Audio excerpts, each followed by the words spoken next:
Sementara itu, Saudara, Direktur Reserse Kriminal Umum Polda Metro Jaya, Kombes Hengki Haryadi mengungkap penyuplai senjata api terkait kasus teroris DE yang tak lain pegawai BUMN di Bekasi, Jawa Barat. Polisi mengungkap penyuplai senjata DE berasal dari Jakarta, Semarang, dan bengkel modifikasi di Sumedang, Jawa Barat. Poinnya pengungkapan kasus terorisme yang ada di Bekasi. Ternyata dari barang bukti yang ada, hasil analisis kami bekerjasama dengan Densus 88, apabila ini deliknya masuk dalam tindak pidana teror, maka yang mengerjakan adalah Densus 88. Tetapi apabila ini deliknya delik umum, akan Polda Metro Jaya yang tangani, dan ternyata kami temukan entry point baru lagi untuk mengungkap peredaran senjata api. Ternyata ada beberapa sumber penyuplai senjata api ini, beberapa tersangka kita tangkap di Jakarta, baik di Jakarta, Semarang, dan terakhir ini bukan hanya penjual ya, termasuk bengkel modifikasi yang ada di Semarang maupun di Sumedang. Dan ini kualitasnya cukup baik, namun nanti akan diteliti lebih lanjut oleh Puslapor. DE adalah pendukung aktif dari Islamic State atau ISIS. Inilah beragam senjata yang ditemukan Densus 88 anti teror saat menggerebek rumah DE, pegawai PT KAI, tersangka teroris di Harapan Jaya, Bekasi Utara, Bekasi, Jawa Barat. 16 senjata api itu terdiri dari 11 senpi laras pendek dan 5 senpi laras panjang, termasuk ratusan butir peluru dan magazin. Selain senjata api, polisi juga menemukan bendera ISIS di rumah tersangka.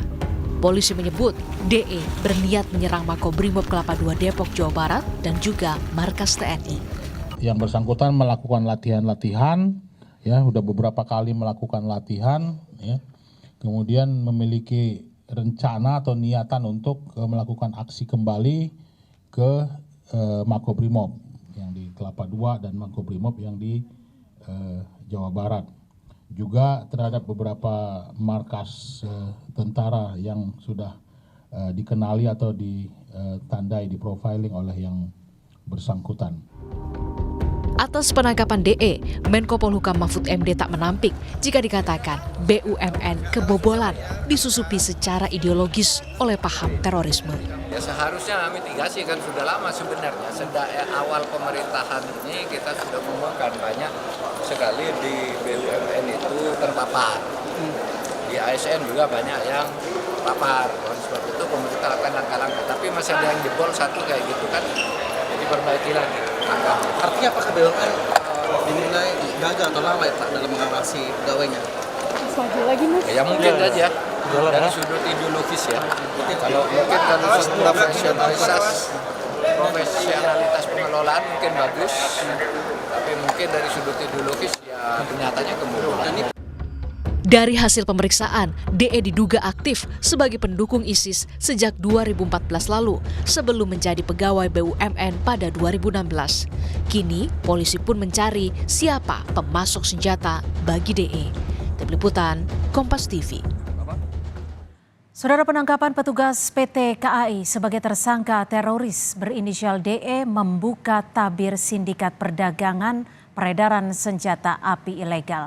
Polisi pun menangkap sejumlah penyuplai senjata api kepada DE di Semarang, Jakarta, dan Sumedang.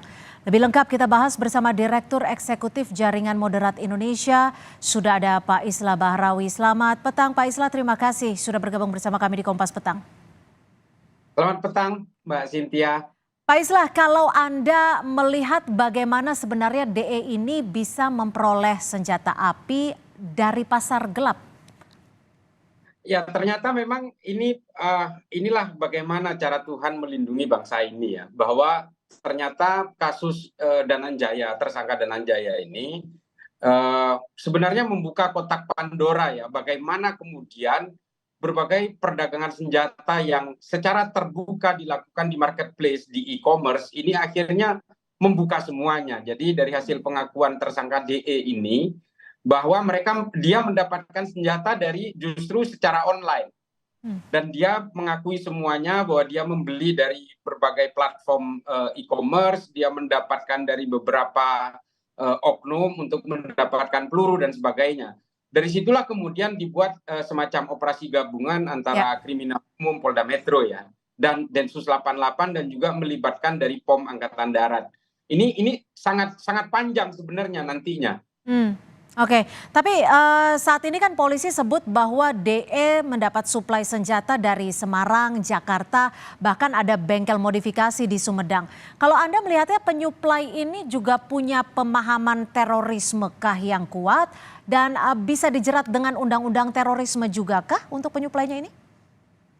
Kalau masalah ini nanti pendalamannya akan dilakukan oleh Densus 88. Jadi leading sektornya hari ini adalah Direktur Reserse Kriminal Umum Polda Metro.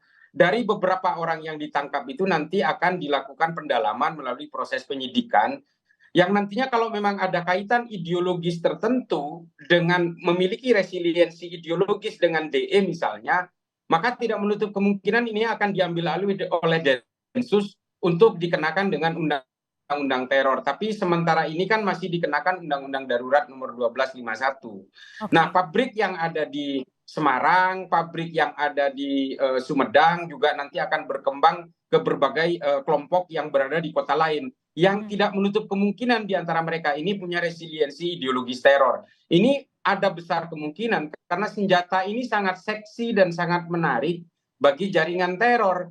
Jadi selama ini kan jaringan teror ini selalu mengalami hambatan untuk pengadaan senjata api. Jadi mereka harus mendatangkan dari Filipina Selatan dengan jalur berliku, selundup sana-sini, lewat Tawi-Tawi dan sebagainya. Nah ini ternyata disediakan oleh marketplace gitu. Nah ini kan menjadi sangat mudah aksesnya untuk dilakukan oleh kelompok-kelompok jaringan teror ini. Oke, nah kalau untuk yang di Sumedang ini kan bentuknya home industry. Kalau Anda melihatnya seperti apa? Apakah memang ada pihak tertentu yang memiliki dana lebih luar biasa besar untuk membantu pembuatan di sini? Ya, kalau pendanaan dari tersangka DE sendiri kan diakui bahwa dia juga melakukan jual beli melalui e-commerce. Nah, pendanaan-pendanaan yang dia dapat itulah yang dipakai untuk membeli senjata-senjata yang jauh lebih canggih. Jadi di-upgrade dan seterusnya. Jadi dia memiliki Baikal Makarov misalnya yang sangat langka dan juga senjata laras panjang, senapan serbu dan sebagainya ini justru didapat pendanaannya dari hasil transaksi di e-commerce karena dia juga melakukan jual beli di situ. Untuk kelompok Cipacing ini tidak menutup kemungkinan dia juga bisa juga terkait dengan jaringan teror. Nanti akan ada pendalaman karena Densus pernah punya riwayat melakukan penangkapan dengan kelompok Cipacing dari grup Abu Roban dulu tahun 2013. Nah ini pasti akan didalami secara serius oleh Densus 88. Oke, kalau tadi Anda menyebut ada upgrading seperti itu ya, jenis senjata yang dijual di marketplace, ada juga yang dimodifikasi. Apakah ini merupakan fenomena baru, senjata upper dan lower ini yang berbeda? Anda membacanya seperti apa? Jadi rupanya memang terungkap yang di marketplace ini ternyata mereka memang bahasanya menjual airsoft gun. Tapi setelah itu, setelah terjadi kontak dan terjadi kedekatan antara penjual dan pembeli, mereka akan menawarkan senjata pabrikan di balik itu. Jadi mereka menjajaki dulu calon pembelinya ini siapa.